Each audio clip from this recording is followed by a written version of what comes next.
यह एक गांव की भूतिया स्कूल की कहानी है जो एक छोटे से गांव के पास स्थित थी। गांव के लोग इस स्कूल के बारे में कहते थे कि वहां अजीब घटनाएं होती थीं, लेकिन किसी ने भी पूरी सच्चाई जानने की हिम्मत नहीं जुटाई थी। कुछ समय बाद गांव में एक नई छात्रा राधिका दाखिल हुई। उसे अपने माता पिता के साथ शहर से इस गांव में आकर बसना था। राधिका ने सुना था कि गांव के पुराने स्कूल में कुछ अजीब सा था, लेकिन वह इसे केवल अफवाह मानकर नजरअंदाज करती रही। एक दिन उसने दोस्तों के साथ स्कूल जाने का निश्चय किया। जब वह स्कूल पहुंची तो वहां के माहौल में एक अलग ही डर था। कक्षा में घना अंधेरा था और चारों ओर एक ठंडी हवा चल रही थी। शिक्षक की आवाज भी सुनी जाती थी, लेकिन शिक्षक कहीं दिखाई नहीं दे रहे थे।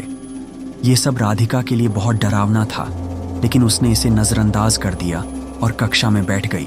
एक दिन कक्षा में बैठे बैठे राधिका ने देखा कि दीवारों पर पुराने और धुंधले चित्र उभरने लगे। धीरे धीरे वह चित्र एक खौफनाक चेहरे में बदलने लगे।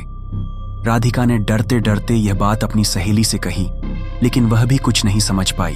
फिर एक रात जब राधिका अकेली स्कूल में देर तक पढ़ाई कर रही थी, उसे स्कूल की बिल्डिंग में कुछ अजीब आवाजें सुनाई दी। उसने धीरे धीरे आवाज की दिशा में जाना शुरू किया और एक कमरे में पहुंची जहां एक पुराना भूतिया आईना रखा था। जैसे ही राधिका ने उस आईने में देखा, उसे अपनी ही परछाई बदलती हुई दिखी। वह परछाई धीरे धीरे हंसने लगी और फिर वह अचानक गायब हो गई। इस घटना के बाद राधिका को एहसास हुआ कि यह स्कूल एक प्राचीन और डरावने राज को छुपाए हुए है।